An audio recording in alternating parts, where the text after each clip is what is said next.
Welcome in, Whisper Nation, to the Tuesday Live Waiver Wire Show. Yo. My goodness, we are lit today. We are ready. We are wired.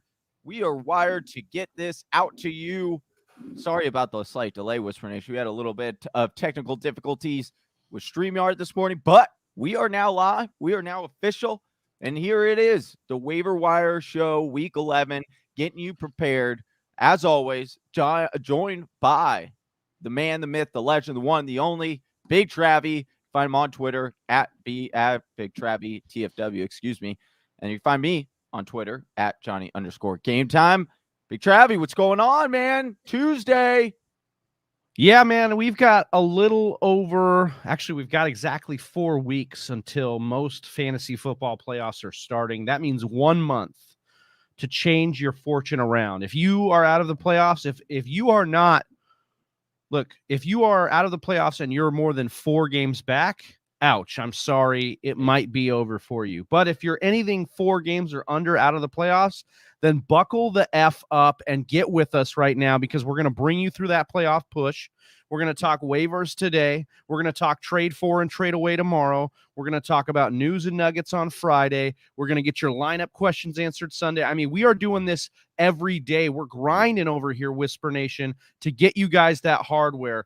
So please keep rocking with us. Hit that like button. Hit that subscribe. Keep rocking with the channel. You won't. But I've got to say what's up to the guys in the chat here, Johnny. Yeah. We got Matt. We've got Truly Epic. We've got about 5 of you guys rocking with us at the start of this. We're going to keep those numbers posting up, but on your way in, hit us with a like. And if you're new to the channel, hit subscribe and let us know. We've got you all. Yeah, we appreciate every single one of you, man. So this is the Tuesday show. Like Big Travie and I have talked about, waiver wires. We're going to get you all set for those waiver wires. Like we said, hey, it starts with the waiver wire to get you ready for Week 11, to get you that W. And as always, I just want to preface this show, start the show off with, because we might have some names that we're going to talk about.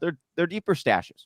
They're deeper. But that's because we don't like to talk about the guys that are above 50% rostered on Sleeper, because there's no point. We'll tell you, we'll mention it. We'll mention Hunter Renfrow. We'll mention Corey Davis, Mark Ingram, Hunter Henry, Elijah Moore, A.J. Dillon, who would potentially league winner, Van Jefferson, Rashad Bateman, Michael Gallup, and Logan Thomas. All those guys, if they're available in your waiver wire right now, they take priority. You go pick them up. Pick them up. You won't. If you have concerns, questions about those specific players, we have mentioned them in prior episodes of the waiver wire. So you can go and check those out on our YouTube. Check them out on thefantasywhispers.com, where you could also find the link to this article. Big Travie writes it out every week.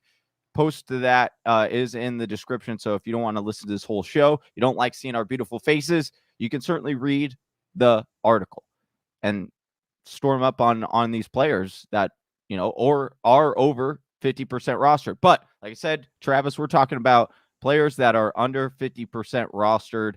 But I got to say it. We just got to mention it. A.J. Dillon. If he is at all remotely available in your league, you need to go get him. He has to be the number one waiver wire priority. If you have some time left to trade, try and go and trade for him, because if you are one of those teams that needs wins down this stretch, it's going to be really hard to get A.J. Dillon at this very moment, but he is going to be a guy that's going to lead some of those teams down this stretch. Yeah, what's wild is, like, if you look at some of the percentage we looked at in sleeper leagues, Mark Ingram's another one. Corey Davis, yes. Some of these guys that are owned over 70%. A.J. Dillon owned less than those guys. A.J. Dillon owned in 66% of leagues is just as much as Van Jefferson, guys. So, like, that's wild. That is a shame right now that we have A.J. Dillon owned in less than 70% of sleeper leagues. So get out there. There could be a chance he's on your waiver wire. Go scoop him up. But again, Mark Ingram is another one here, yes, because of similar situation. We don't really know a lot of clarity here on the Alvin Kamara situation. So if Mark Ingram's still sitting on your waiver because you didn't listen to me a couple weeks ago when I said to keep Mark Ingram, or the week after where I said he's still a hold, and now you're sitting here going, oh man, I wish I had Mark Ingram. That's why you come here. because we're Yeah. giving you the advice you need. We're getting you prepped. And once again, 4 weeks to get this done, to get you into the playoffs. So let's get it, Whisper Nation. Let's get after it. Matt coming in here asking, do I drop Jacoby for AJ Dillon? Absolutely. Yes. I love Jacoby.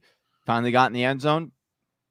Great news. But again, AJ Dillon is that type of running back that is a league winner or is going to help you down this stretch. We know that it came back more minor than significant for AJ Dillon, or excuse me, for Aaron Jones. So it's not a rest of season play like some might hope for, right? If you're picking him up, but he certainly should help you over the next 4 weeks as he's looking like a beast. He's going to be a monster. All right, but Big Travis, they didn't come here for guys that are over 50% roster, most likely not available in your league, is AJ Dillon. But again, if he is, you're picking him up. He's the number one waiver wire priority. Number two I would second with Mark Ingram, because we don't know the severity of the Kamara. They've been real quiet about it, which makes me concerned. But let's jump into these running backs, Travis. As always, giving you some running backs, wide receivers, tight ends, and quarterbacks that you can plug in this week, play, maybe even longer. First one we're going to start off with, everyone needs running backs, especially at this time of year. Rhamondre Stevenson, New England Patriots running back, comes in, roster on just 39% of sleeper leagues. Now, Harris was dealing with the concussion, did not make this game. We do not know his status for this week, Big Travie, but Rhamondre coming in, filling in quite nicely. Hopefully he didn't play him like I did in a couple leagues against him. It was a rough day, but Stevenson looking good. We saw this in the preseason. Do you think that this is an actual viable option moving forward, or do you think this is just a play if Harris is not available? This is the first, this is not the first time Rhamondre's made the waiver wire article. Okay. He's had a couple flashy games or games where he gets a little bit of extra usage and we add him. But this was the game where Damian Harris had to exit and not come back from concussion protocol. Not get back from concussion protocol. And this was the best performance by any running back from the New England Patriots all season. He was in on 55% of the snaps. He had 100 yards on 20 carries.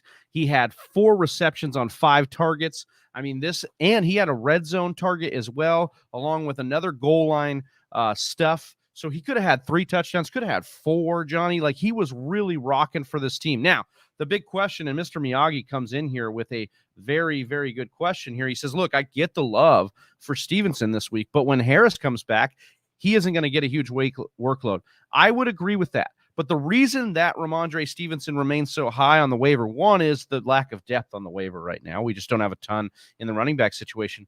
But 2 would be Rhamondre Stevenson's prowess in the receiving game is leagues better than what we've seen out of Damian Harris so far in his career.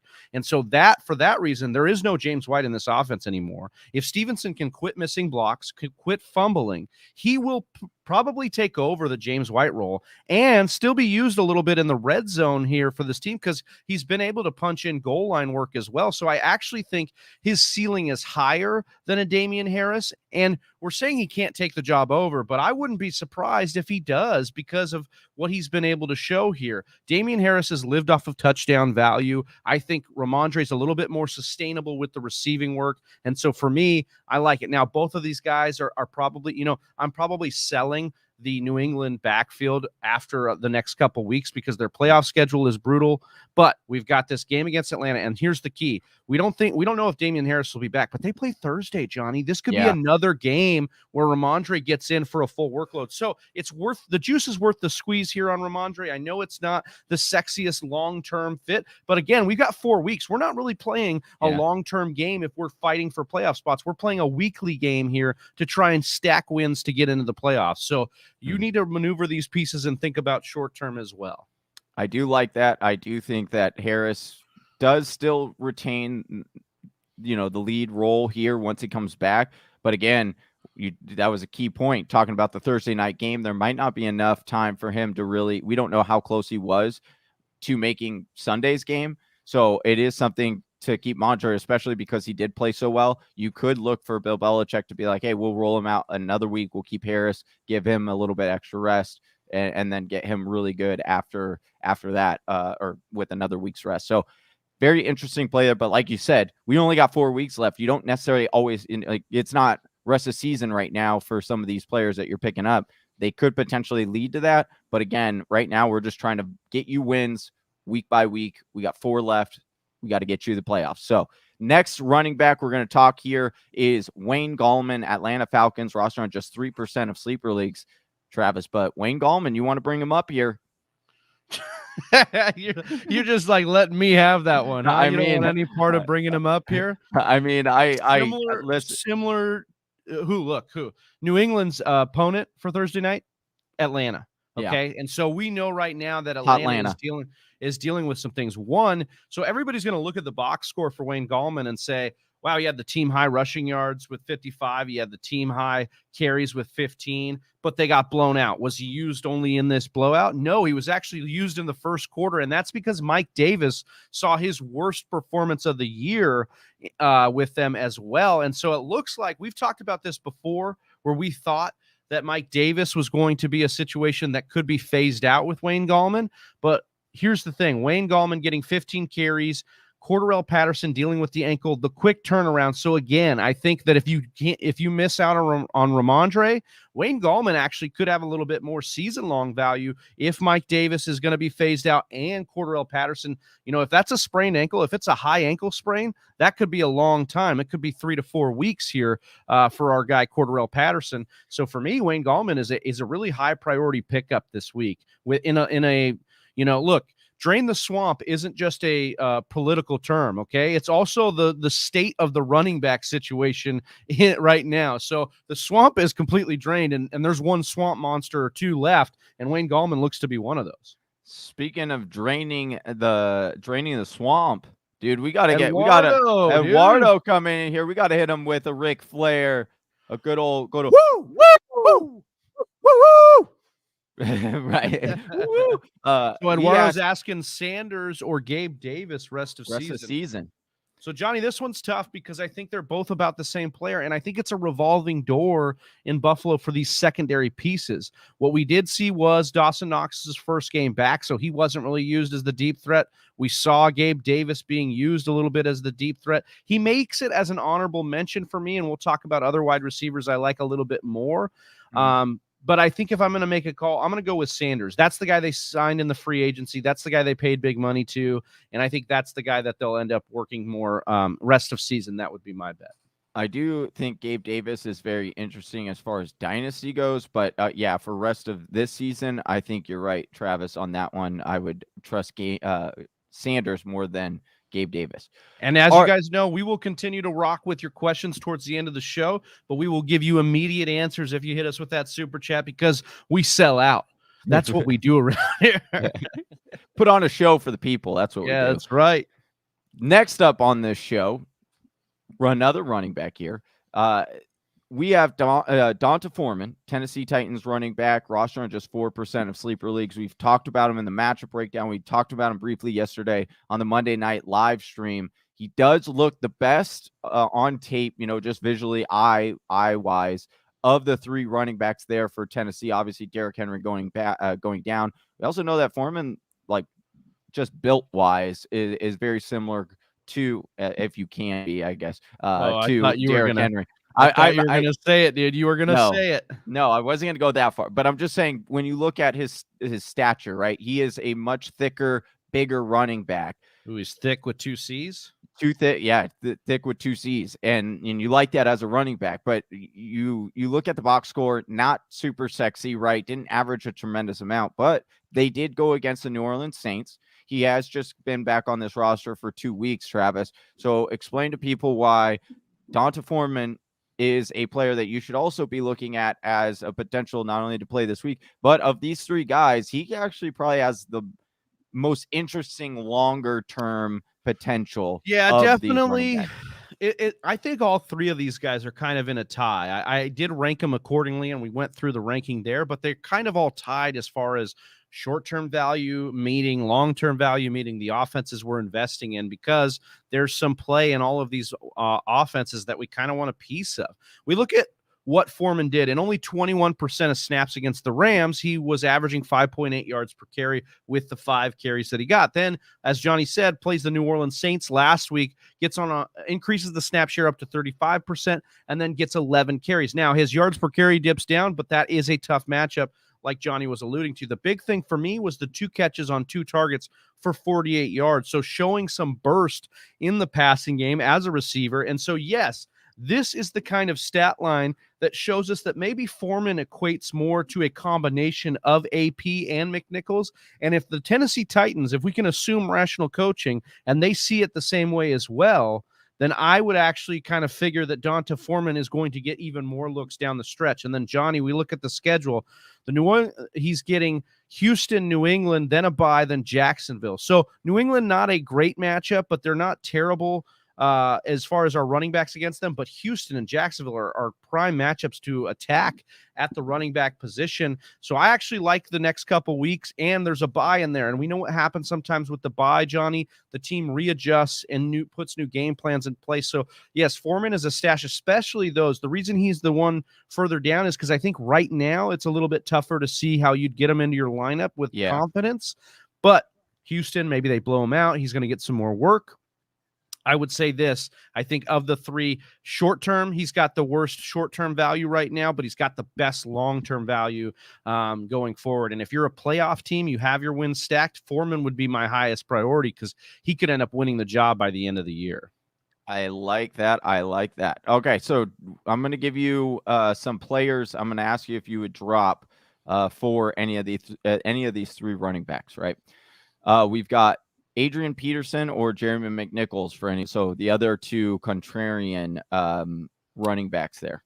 So I think you could drop Tennessee. I think you could drop McNichols for most of these guys. AP would be a little bit tough because I do still think AP is going to have the goal line work to start for the next couple weeks.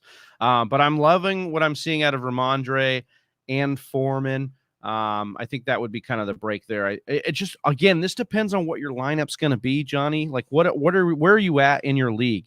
You know, where is your playoff standing and what do you need this week? So I would be going for a little bit of the short-term value here, but I don't think I'm okay dropping those Tennessee backs. All right. Alex Collins. Would you drop Alex Collins for? I don't think I'd drop Alex Collins just yet. Let me take a look at Alex Collins' schedule.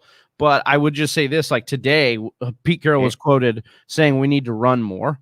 Like always. So we know he wants to establish it some more. And we also know that this team struggled in the passing game. So I wouldn't be surprised if that's what ends up happening because, we've got a situation with Russell Wilson, kind of looking a little rusty. You can't spell Russ without R-U-S. So that's kind of what's going on here. A little nice here with schedule-wise. Arizona, at Washington, San Francisco, then Houston.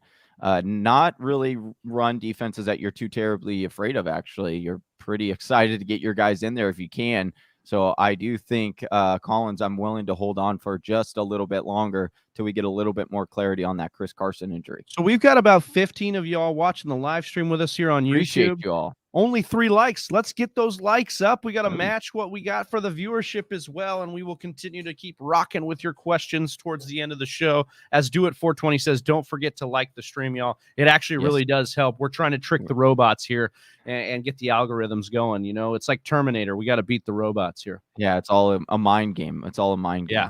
Okay, so let me ask you just a couple of other running backs real quick, Travis, I'll throw out 2 names.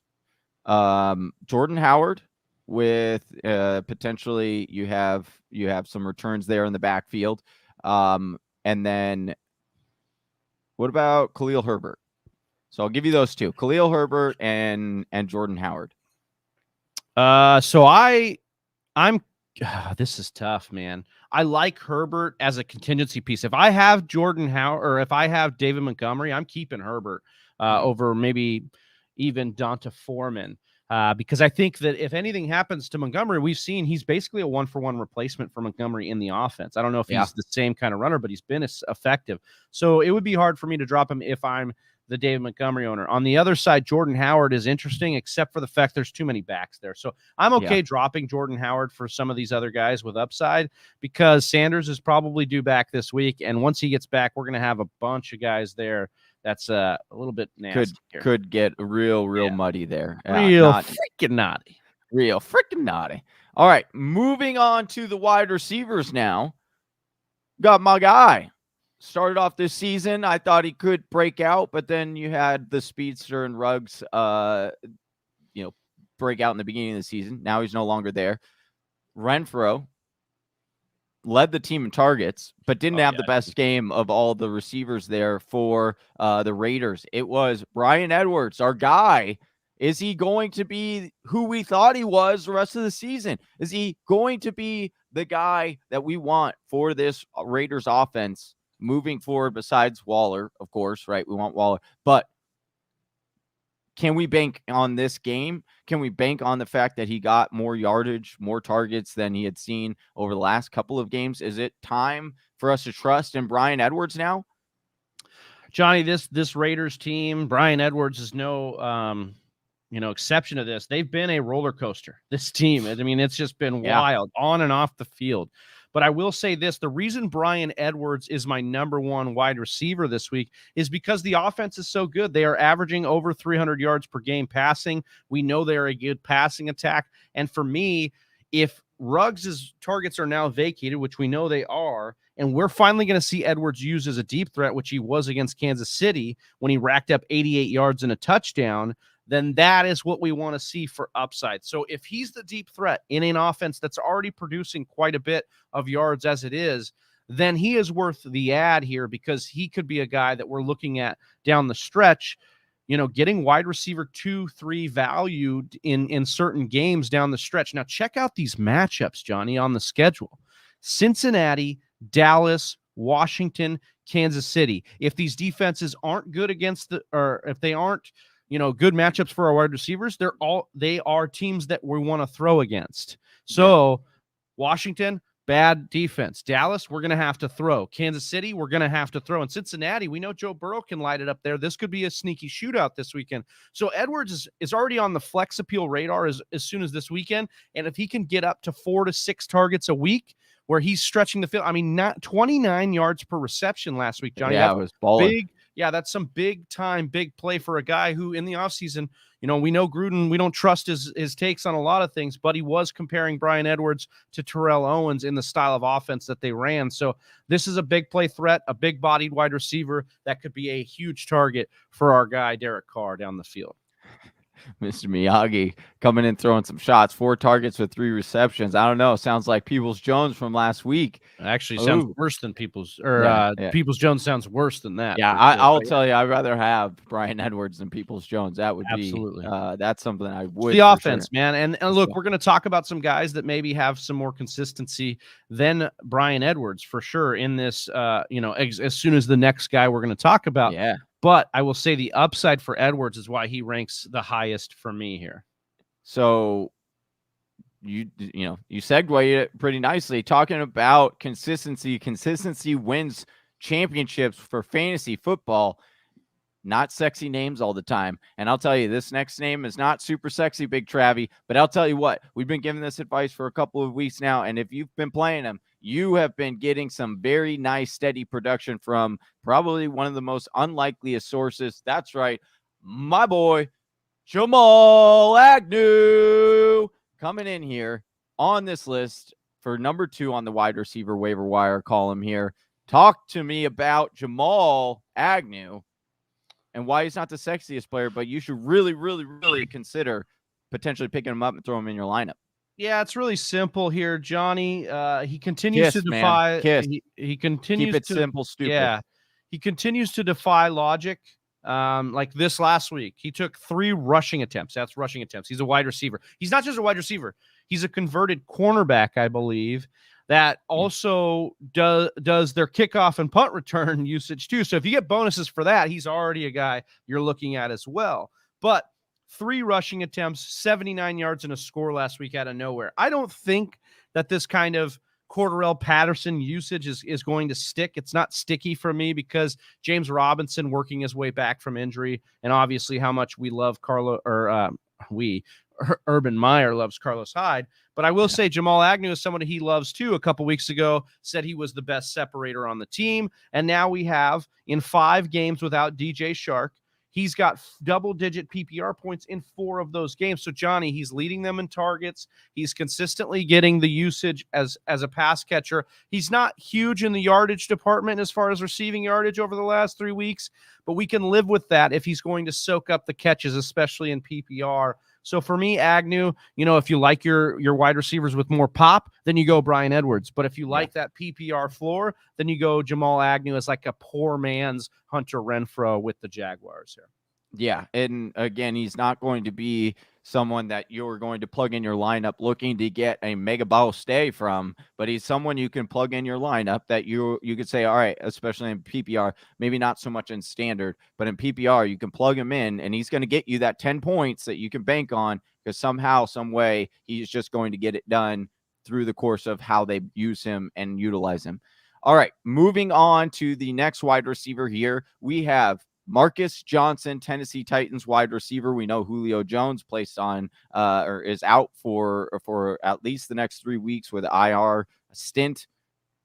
Marcus Johnson rostered on just less than 1% of sleeper league. So he's a deep target here, or dart throw, most likely available on every single one of your waiver wires. Talk to me about Marcus Johnson, Big Travie. Well, here's the deal. I mean, Julio Jones has not stayed healthy, and we've talked about a couple ancillary pieces for the Titans. I believe, we had Whiteside as was that his name? What was his, the guy that was? What are you talking about for Tennessee? Yeah. No, it was your boy from the Rams that came over. No. Well, Reynolds, but Reynolds. he got cut, or they were trying to look at a trade for him. Either way, we've talked about other pieces that could emerge in this offense. But in Julio's first game on the IR against New Orleans, which was a tough matchup, Marcus Johnson did great work. He went 5 of 6 for 100 yards. That's a 20-yard per reception average. He was really the Julio Jones. He was even the A.J. Brown role because A.J. Brown was getting bracketed by Marshawn Lattimore in this game. Now they're going to get Houston this week. I think this is another game for Marcus Johnson to kind of be that Julio role here in this game. And if Julio has to miss extended time, Johnson could be the deep threat in this offense, and he established such prowess in this game. So again, we're looking for pieces that could maybe set up for nice playoff looks should things break our way. But outside, after the bye, they get Houston this week, but then then New England. But after the bye in week 13, 14 through 16 are some really good pass defenses to attack. Jacksonville, Pittsburgh, and San Francisco. These are teams that are not great on the back end. And so Johnson could emerge as somebody here with some sneaky value, especially in 3 to 4 wide receiver leagues or double flex leagues that are out there. Love that one. All right. Last wide receiver we're going to talk about here is the guy who caused a big day or a lot of headache as far as the secondary of Tampa Bay. That is DeAndre Carter, Washington football team, roster on less than 1% of sleeper leagues. Carter had some nice catches, got tutty, and you're saying, hey, this is something you might want to look at. There's some potential here. Bro, cue up the Lil Weezy and say, hey, Mr. Carter, where have you been? He's been getting over 6 targets, 3 catches, and over 50 yards and a touchdown in back-to-back weeks, Johnny. Those are sandwiched around the bye, so we know that this team looked at what he did against Denver, then in the bye week worked to do it again with Tampa Bay in a terrible secondary that they've shown this year. That's over 17 yards per reception in back-to-back games for our guy Carter. And look, we know the truth here that's happened with these Washington football team. Everybody's been banged up on offense, from Gibson to McLaurin to we've had Logan Thomas, who's been dealing with injury. RSJ just got hurt in this last one. So Carter is healthy. The best ability is availability, and DeAndre Carter is somebody that is going to see some action here in the coming weeks and could be again a relief role that turns into something that blossoms towards the end of the year. I mean, these are the guys that kind of break out post week 9, week 10, right? And they they put 4 or 5 games together, and then we're drafting them in the wide receiver 2, wide receiver 3 range next year. So let's see what happens here. DeAndre Carter, though, emerging as a deep threat for this Washington football team, and their secondary is one that gets attacked, which means they're going to be in some shootouts down the stretch. So I like DeAndre Carter as a stash here. I like it. All right, so let me give you a couple of wide receivers. Would you drop for any of these guys? Okay, any of these guys. Let me know which ones you would do. Russell Gage. I know we are getting some questions on Russell Gage in the chat. We'll get to those shortly. Would you drop Russell Gage for any of these? Yeah, I'd pretty much drop Russell Gage for a lot of these guys. I think Gage for me is it's either OZ or Gage or Tajay Sharp. We don't know how we're going to project which guy it's going to be each and every week. So I think I'd stay away from that and try to snag one of these guys that could emerge as the second option for their team. I mean, all these guys have that opportunity within their wheelhouse. So that's what I would do here. I mean, and Agnew is like the number one option. Maybe Dan Arnold, you could say, or maybe Agnew, but like, yeah, that's what we're dealing with, the upside of these guys. I think that, you know, when you look at that situation and moving forward, you've also got Calvin Ridley, who should be back in the next couple of weeks also. So maybe. Russell Gage, maybe. We'll see. But again, it's just it seems to be jumping. So the only two that we can definitely say that we like for Atlanta that you would start as far as, you know, offensive options would be Patterson and Pitts. Yeah, but I mean, maybe if Patterson misses time, do we look towards Russell Gage or some of these guys? I think it'd be a little bit more, you know, of a, you know, wait and see situation. I wouldn't want to start Russell Gage on Thursday night. That's not a thirst I'm excited for. Right, exactly. All right, I'll give you 2 more wide receivers here. You let me know what you think as whether you should drop them or not. Van Jefferson and Tim Patrick. I'm keeping Van Jefferson as a hold. He was at the top of the he's had at least a red zone target in every game over the last 4. So Van Jefferson looking really good. And if OBJ can't get acclimated to the offense, and it really was an OBJ problem, as Johnny kind of thinks it is, then we've got to bet on Van Jefferson being a guy that could really increase usage. They've liked Van Jefferson for a long time in that offense. And now with Woods out, he's definitely going to see more snaps. All righty, let's move on over to the tight ends, everyone's favorite topic for streaming. We got the tight ends. We know that it is hard to find these guys, and so we want to help you find the most consistent tight end possible, and that seems to be, as of late, the one, the only, hey, Dan Arnold.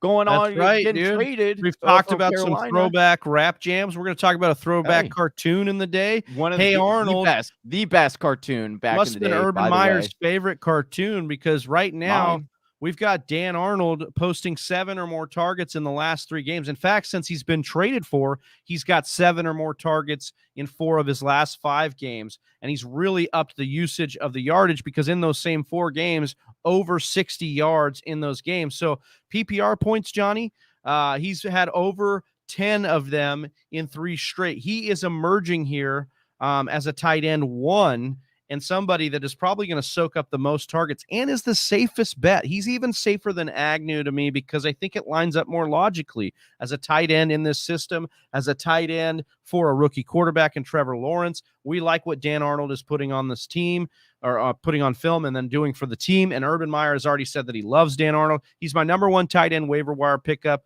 I don't understand why he's still available in so many leagues, 36%, but I get it. I mean, it's the Jaguars. We don't want to pick up players for bad teams most of the time, but Arnold is a guy that you can start putting in your lineup with some confidence.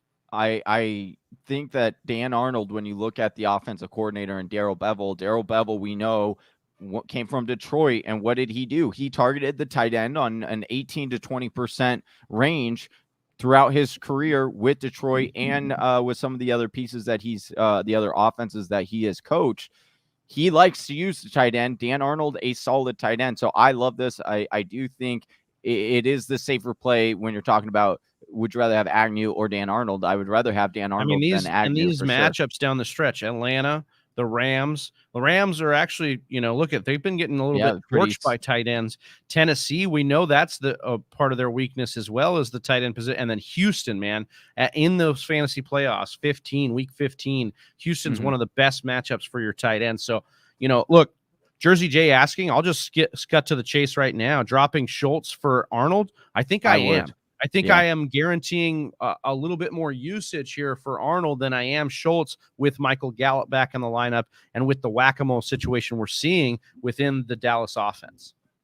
Speaking of whack-a-mole and offensive weapons, Tyler Conklin comes in as the tight end 2 on this list. We have talked about him before on this waiver wire show, but he has been a guy that we've been kind of, playing a little bit of whack-a-mole with, because it's, can we trust in Conklin, or is it going to be the third wide receiver? Is he going to make his presence there? And KJ Osborne from a game-to-game standpoint. But it seems over the last few weeks, they've kind of figured it out a little bit.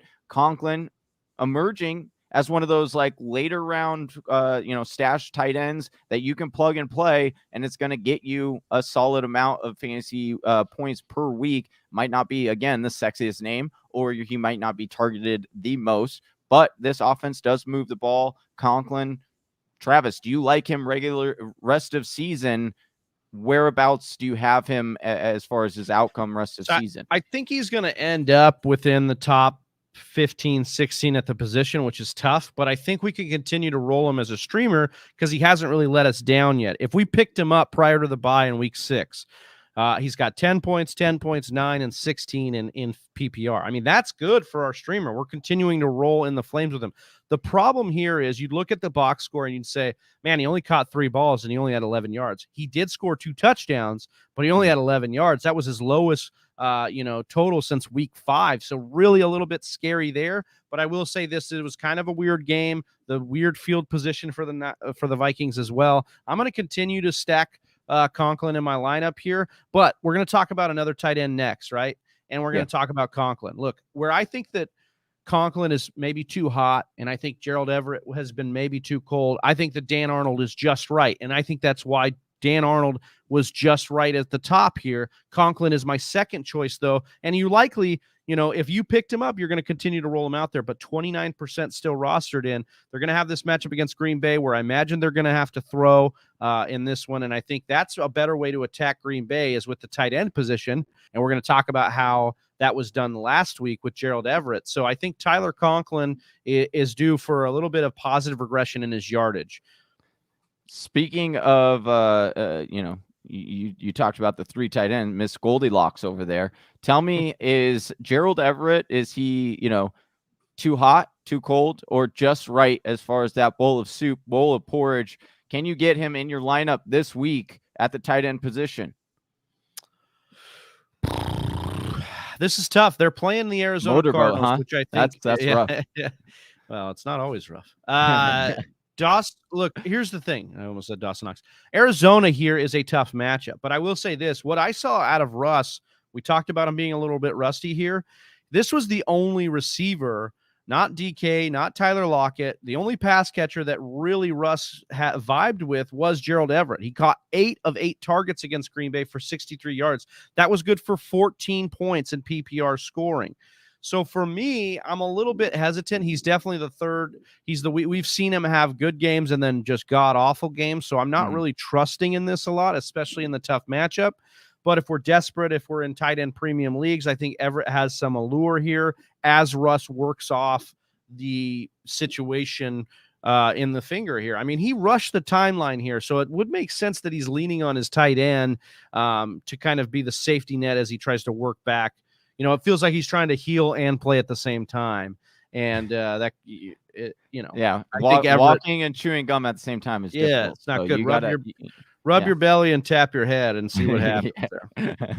All right. Speaking of rubbing your belly and tapping your head and seeing what happens, Cam Newton did that and it balled out. He ended up working out for Cam Newton because he had a couple of offensive snaps, but it led to 2 touchdowns on his first 2 snaps back with Carolina. You heard it all over everyone. They were blasting it all over the news yesterday. He's back. Cam Newton telling everybody he's back. So should he be back on your on your roster and in your lineup, Big Travie, this week? Is Cam Newton someone we can really rely on moving forward?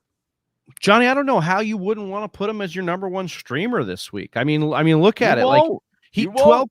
12% of snaps, Johnny, and he scored 11 points in fantasy. I mean, 12% of snaps. I think he was in on maybe 3 snaps, and he scored touchdowns on 2 of them. So, like, that's the situation we're looking at here with Cam Newton. He reminded us what he can do at the goal line. He showed us that he can still throw darts when he needs to.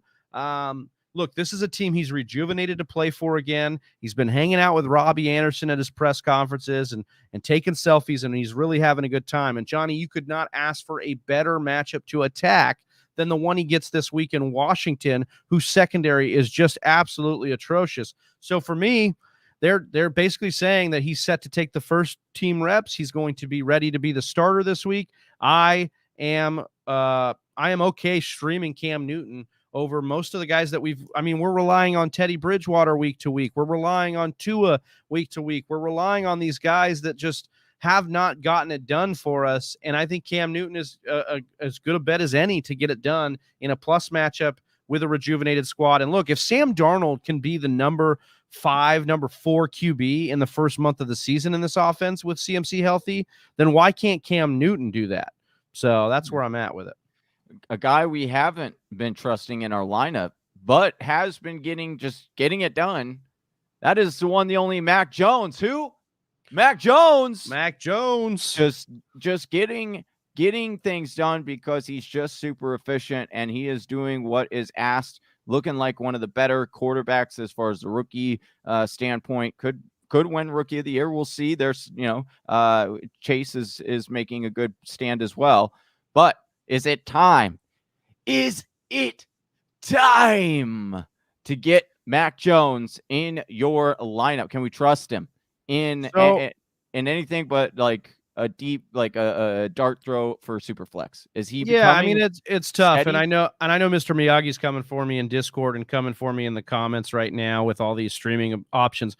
But if I remember right, Mr. Miyagi's the guy who kept trying to go for Ryan Tannehill each and every week, and that wasn't working out. And so if you're tired of going after all these guys, here's a situation: 17 or more points in games against secondaries that we want to attack. Tampa Bay in week 4, New York Jets in week 7. Cleveland in week 10, and now he gets Atlanta on Thursday night. Johnny, I think this is a decent streamable option. I have about the same confidence I have in him that we had in maybe a Carson Wentz going into that Jets Thursday night game, and look at what happened there. So that's the upside here. They're more than 7-point favorites in this game, which means they're going to probably handedly take care of the Falcons. And we know, look at what the Falcons just did, gave up to the Dallas Cowboys. I think it's possible that Mac Jones is a big reason why they are up in this game. And if you need a streamer this week, you have Matt Stafford on bye. You have a situation where you've been messing with streamers all year because maybe you drafted a Ryan Tannehill. I think that's a situation where I would go with Mac Jones and kind of rock with him going forward here. Well, at least in this matchup. Mr. Miyagi's cracking me up in these comments. It's great. Okay. I like that one. Mac Jones, been a savior for me. Shout out to Scott Fishbowl. Huge come up there for me and Scott Fishbowl. But yeah, look, I'm not it doesn't make me warm and fuzzy, but this is where we're at. Like, look at the quarterbacks we're talking about again. Here. He's not a sexy. Like, you talk about these guys that aren't sexy but are going to help you win just games. Mac Jones fits into that bill right there perfectly. Right. Like your opponent's not going to dramatically change his lineup because you have Mac Jones in your lineup. But again, Mac Jones is a guy that we've seen have a lot of upside. Speaking of a lot of upside, but never really getting to it, the next quarterback that we're going to talk about is he has a lot of upside, probably more upside than most of the quarterbacks that we talk on this, but it's a dice throw to get him in your lineup and whether or not we could trust him this year. That is quarterback Justin Fields, Chicago Bears. He is rostered on just 38% of sleeper leagues, coming off a bye. They get Monty back. What are you projecting moving forward for Justin Fields? And where does he get most of his fantasy value moving I forward? wanted to put Fields above a guy like Cam Newton or above a guy like Mac Jones, of course. But the problem is that the schedule gets really brutal for our guy Justin Fields. Baltimore, Arizona, Green Bay, and Seattle over his next few games. So that's tough. But what we can hang our hat on is that in those games against Baltimore, Arizona, Green Bay, Minnesota, Seattle, he's going to have to throw and come back in these games. So we have a situation where he's started to heat up, Johnny. He's looking really good. I mean, on that Monday night game, he was leading an almost comeback that looked really good, and he got his highest yardage total, nearly got 300 yards, 291 on Monday night before the bye. He got 19 points in fantasy. The week before he played San Francisco, got that miraculous rushing touchdown, had 24 points in fantasy. So I know I've said this before to stash Justin Fields, but he's heating up a little bit. I mean, check this out, Johnny. Over the last 2 weeks, 18 carries, 148 rushing yards, and a rushing score. That kind of ability at our quarterback position is absolutely dynamite for fantasy. So again, he's starting to heat up and show us signs of why we thought he could be a league winner before the season started. Love it. Love it. All right. Well, that does it and wraps it up for the bigger names again on this waiver wire column. I just do want to mention a couple of honorable mention guys that, let's say some of these, you're in a really, really deep league and those guys ahead aren't available. Some other guys you could possibly look at. We're not going to dive too much into them right now, but they could make a later waiver wire show, or you could DM us about it if you have a question. That's I almost said Chris Godwin. Oh, I can't even say his last name. Yeah, just say Godwin. Yeah. Godwin running back for the Detroit Lions, came in after Jameer Jefferson scored his touchdown but got banged up. And then Jamar, got banged up too. Yeah, so that's a situation you want to kind of keep monitoring, especially if Jamal Williams continues to miss time with his injury. Matt Breida of the Buffalo Bills, we saw him scurry in for a touchdown with Zach Moss, possibly, dealing with the concussion coming off that. You got Taylor Patrick for the Green Bay Packers, Gabriel Davis, who we did bring up earlier in this show. We got Kendrick Bourne for the New England Patriots, seems to maybe be building as that Johnny, deeper threat. We got another super chat from our guy Eduardo. Oh, so you know what that means? We got to hit him with a Ric Flair. Woo!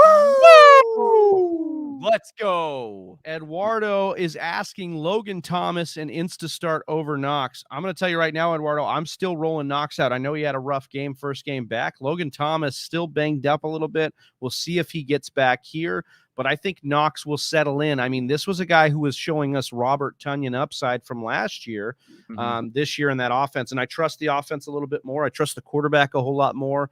And so if we're saying the floors are similar, then the ceiling for me is better with Logan or with Dawson Knox. And as I'm going to try to right here, Ronald saying he dropped an end zone target that if he would have caught, everyone would have been, hey, he's still back on that streamer. So I agree with Knox. I'm staying in the Flames, even though he had a disappointing week last week.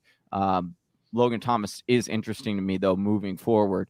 Just a couple last two names here I'll mention before we move into the all the questions that Whisper Nation is dropping. Appreciate you guys so much for stopping by, watching the show. Do us a huge favor. Make sure you hit that like. Really, really helps this video, helps our channel grow, get out to more people, more than you'll ever know. So if you could please do that. We got 16 more plus than watching. You'll ever know. God, I'm turning into you, dude. Yes, that's what I'm talking about. I don't know Game why. time is rubbing off on Big Travie, ladies and gentlemen. We love it. Don't rub off on me, dude. Last two. Hey, now you like ding dongs and you're rubbing off on me, dude. You're the one that said you like ding dongs. This is first, a family show, dude. Yeah, you were the ones that said you like ding dongs first, and I just repeated the statement, and then all of a sudden it became a nasty joke as opposed to what the true food was. You're hurt. You mad, bro? Anyway, no, I'm not mad. You mad, bro? I'm just pointing out a fact. All right, here's another fact. Robby Anderson and yes. Jimmy Oh, Garoppolo. by the way, I did want to mention. By the way, you want to mention these guys both of these guys. Yeah, go ahead. Mention them real quick. Just because I know Mr. Miyagi really loves all these terrible running backs. Oh. Or terrible quarterbacks. I want to talk a little bit about Jimmy G, who in the face of maybe getting benched has actually been putting up some good games. So again, 2 quarterback leagues, deeper leagues where you've had quarterback injuries or you've had underperformance. Jimmy G is a guy that we could look at that could potentially start getting this offense going. Now, I think it comes with some volatility, but even in that Arizona game, he was able to put up some decent numbers as well. And so I think he's got some upside here down the stretch. But again, just an honorable mention. I would pick up these other three that we talked about ahead of him. Also, Robby Anderson. There is a world. Look, I think DJ Moore becomes a hold with Cam Newton back in the lineup.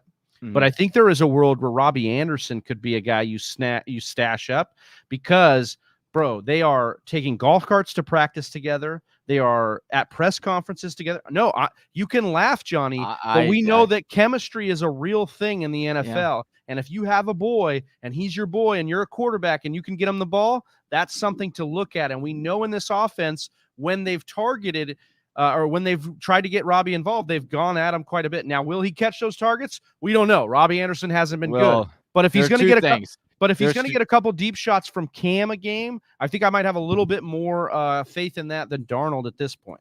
There are two things that I worry about in that. The golf cart story is great. It's a lovely story that warms my heart and gives me, there's love in the air. I get it. Doesn't. I love it. Robby I love Anderson. it. No, but it doesn't warm your heart. Don't try to fake us out here. I don't hate anybody. I just when narratives get painted that aren't true. And when it comes to Robby Anderson, very similar to, just say it. I'm going to call a spade. OBJ. He's living off of a little bit of production that we saw, and now everyone thinks I'm not. What Cam Newton? We're going to rely on Cam Newton throwing the ball down the field. Where are we in? This is 2014. Robby couldn't hold OBJ's jockstrap, bro. Exactly. I agree with that. So there's no reason. But Robby is making. I love this comment. Mr. Miyagi says Robby is making friends with anyone to get him more targets. I mean, he's getting targets. Yeah. That's not been the problem, Mr. Miyagi. But he did score the touchdown. He did score the Cam Newton touchdown. And so it needs to be mentioned, an honorable mention here, that he could be worth a stash. I mean, if we're picking up guys like DeAndre Carter and Marcus Johnson, we could pick up Robby Anderson. I would rather have – I will say I would rather have Robby Anderson than like Carter and Mr. Carter. But I'm not fully buying – I'm not going to chase the points here with Robby Anderson on what was – let's be real. Let's call it like for reals on OBJ's reputation's jockstrap. That's a good point. Not a false statement. But the reality is the Cardinals, like when you look at the touchdown that Robby Anderson got, it was a fallacy because you're looking at that they were around the goal line.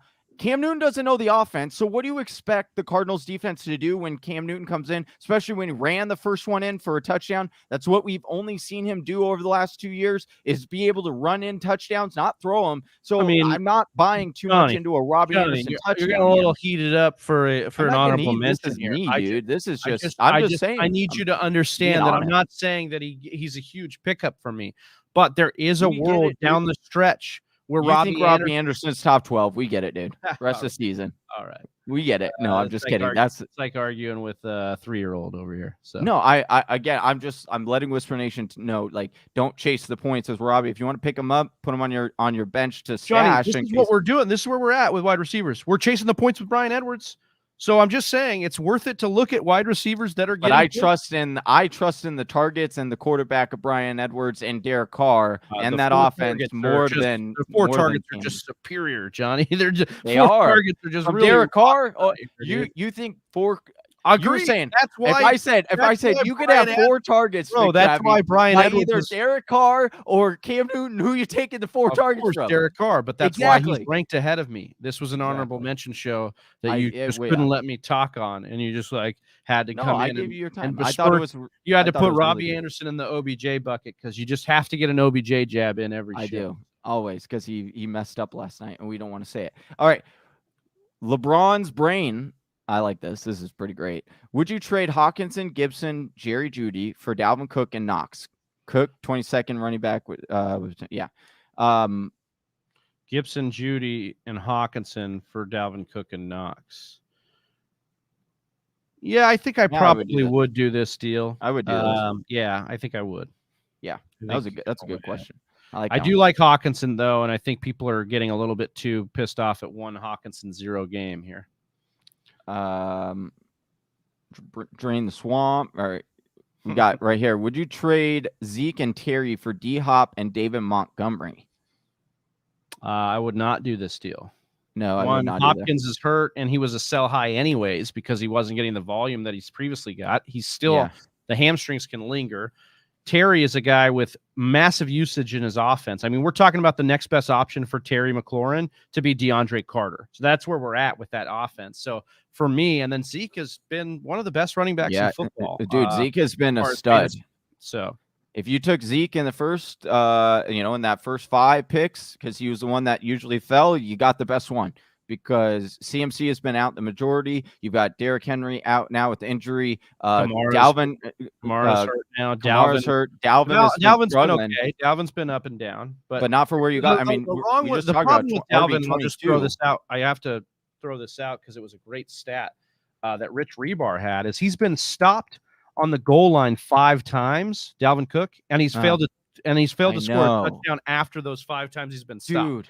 It has been like, well, and it's like in last game they threw to Conklin a couple of those times. You know, like it was like, what are you guys doing? So I have Dalvin in a couple. They knew of I was playing against Kirk Cousins. Yeah, right. I have Dalvin in a couple of leagues, and it's like I get so tricked because I see him go down. I'm like, okay, this is going to be an automatic touchdown, right? Sometimes you don't see it, and then like I'll be looking at my phone. I'm like, dude, where's his added 6 points? Because how does he not get in? And then it's just like crazy stuff. Appreciate you. Do it 420. Don't forget to hit that like. We appreciate all of you guys joining in right now. Mr. Miyagi saying, I have Hawk, so do I need a tight end? I don't believe you do here. Like, guys, I think I practice a little bit of patience here. The 3 weeks before the bye, he was really starting to turn it on again. Yes, he's going to have down games. Yes, he's probably not the top 5 tight end that we thought he was going to be after week 1, but we didn't draft him very high, guys. We still drafted him in the middle rounds where we drafted the other tight ends. He's doing fine as far as if we compare. Like, I still want him over these guys we got off waivers like Pat Freiermuth or Conklin. You know, maybe I take Dawson Knox's touchdown upside, but still the volume will be there for Hawkinson. All right, let me ask you here. Let's do a quick little name game for TJ Hawkinson on who would you rather have rest of season. All right. I want to do, where are my rankings of these tight ends? Here we go. So would you rather have Would you rather have Mike Gesicki rest of the season or Hawkinson? 0? I'll probably take Hawkinson. Okay, so you're taking Hawkinson over. You're taking Hawkinson over. Yeah, that's the other thing. Like, why this question is exactly why you stand pat with your tight end. Gesicki was on fire as well. Was burning the world on fire and got a 0 against Baltimore, who is one of the best matchups in the league to play your tight end against. So calm down. The tight end position is one that is definitely volatile, and you're going to have these games where this happens. Hunter Henry or Hawkinson? Hawkinson. You're going to rely on the touchdown. Kyle Pitts or TJ Hawkinson. In PPR, I'm taking Hawkinson. Like, here's the deal. He got a 0 last week, Johnny. He's still the top 5 tight end in PPR. So, I am concerned. That schedule coming up is a little bit terrifying for me. So if you can trade him, but again, it's going to be hard to get back a tight end that you, like you said, that you're going to kind of trust a little bit more or as much as Hawkinson. So that's like, now if you could do a deal where you get Hawkinson you get Gesicki and something else for Hawkinson, like, go do it. Okay. All right. Let's see who we got a couple more. DJ Moore and AJ Brown, what to do? Eagle Fang asking. Hold. I think AJ Brown is a hold, and I think AJ Brown's a hold. I think AJ Brown. The problem that is a little concerning with AJ Brown is 2 weeks in a row since Henry's been out, teams are bracketing AJ Brown, and we're seeing other guys emerge. So that could be concerning. But both have been weird games. The Rams game, they had just a weird game where they were they were spotting Tennessee really good field position. New Orleans is a tough matchup. So because they have Marshawn Lattimore and then they get to bracket him, I think he's a good bet to kind of regress back to the positive side of these things. Would Jersey J asking, would you drop Pollard or McKissick for Gallman or Foreman? No, I wouldn't. No, I wouldn't drop either of those guys. Because basically Foreman is a guy that is going to hopefully get to where McKissick is at already, an established role in his offense. Pollard is one of the best holds in all of fantasy football. Yep, I agree. And Mr. Pollard has Miyagi, standalone value right now, like from game to game. Some games he doesn't, but like when they get in games where they're going to score a lot, and he is him. So Madison, him, and AJ Dillon were the top are the top 3 handcuffs that you want to have. I guess you could throw Mark Ingram in there now, but those 4 guys, I'm not looking to get rid of them, drop them for anybody right now, especially because you can play them. And they have tremendous upside rest of the season. So those are guys that literally at the end of the season, like, let's remember the same thing happened last year with Zeke. And I'm not saying this is going to happen. I'm not like, I don't want it to happen, but I'm just saying having handcuffs like this, especially near the end of the season, you start to see teams kind of, oh, we want to get our lead running back a little bit of rest. We know we're locked into the playoffs. We think we can win this game by giving Tony Pollard a little bit more touches here. You could see stuff like that. So I don't want to let go of any of these top running back handcuffs if I don't need a win this week. Right. All right. Would you drop AP for Agnew? I already have Foreman. If you need a wide receiver, I don't mind it.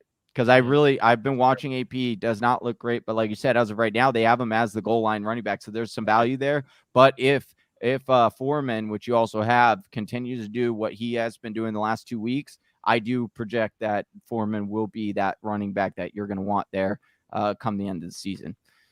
Logan Thomas or Knox rest of season, asks Eduardo. I'm taking Knox rest of season. I think Knox has better upside. Skins get Philly, Dally, Phyllis weeks 15 through 17. Very nice. Good point. I like that. Yeah. Aguilar or Bourne rest of season, PPR, asks Will Atkinson. I think Bourne. I think Bourne's the better play rest of season. I think we found out that like Belichick likes Bourne and he uses him. And they're using him in the running game. They're using him all over. He's a utility piece. Mr. Biagi asking, drop Allen Robinson. Fields on the upswing. Yeah, I'm dropping Allen Robinson.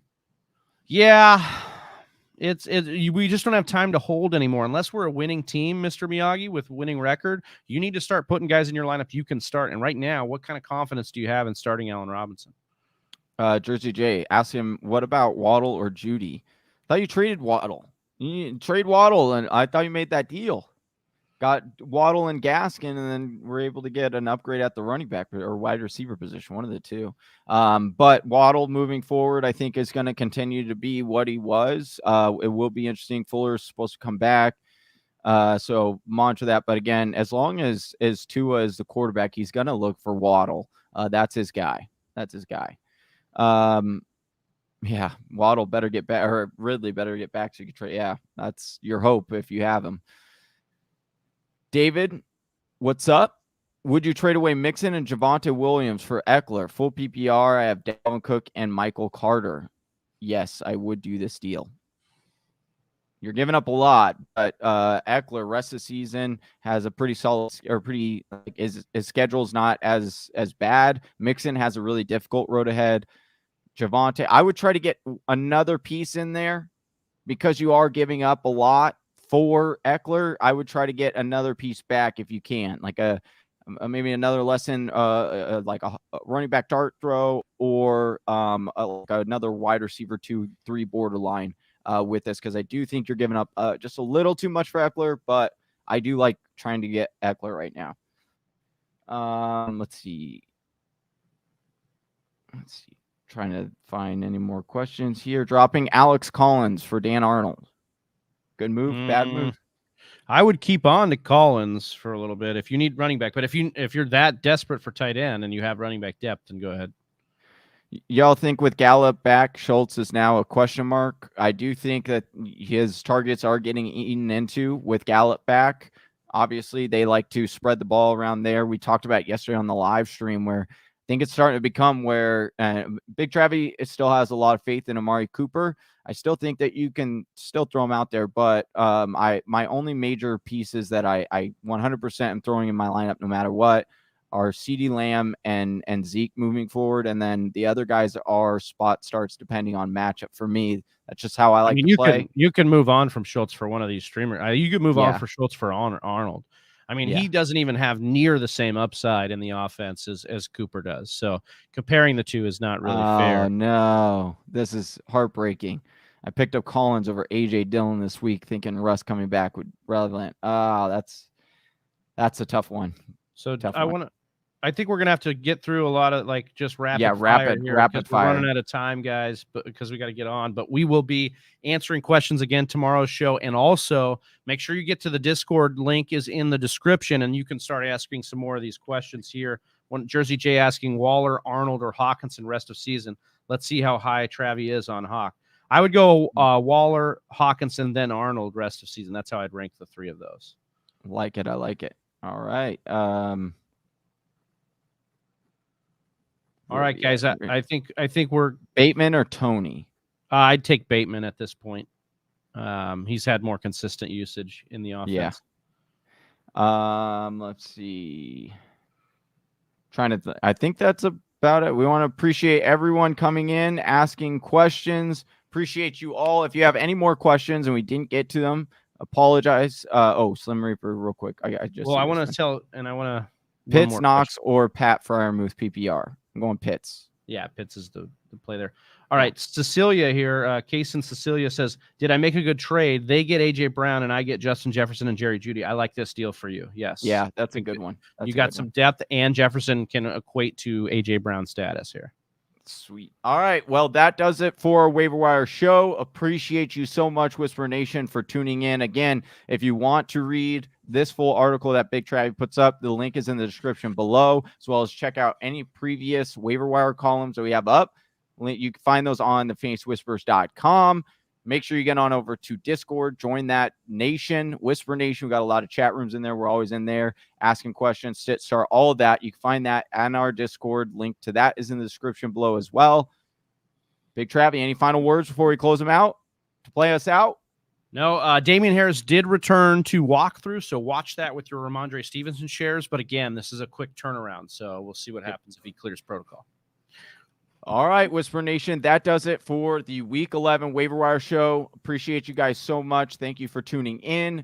Grab us with the questions. Make sure you tune in tomorrow as we will be doing a couple of last week for trades here. So we'll be doing some players you need to really try to trade for to get on your lineup for that playoff push. We'll talk some rest of season players potentially coming up. So stick with us. Make sure you hit that subscribe on the way out. Hit the bell so you get notified whenever we drop new content. And that's it. For Big Travie. Yeah. For Johnny Game Time Hicks, we're the Fantasy Whispers, and we're out. Peace. Peace. Right here. Congratulations on making it to the end of the video. If you still have a lot to say about fantasy football, maybe you want to give Johnny a little bit of crap for his take today, then go on over to our Discord channel and join the conversation there. Click the link in the description below. And if you still want more content, check out one of these videos.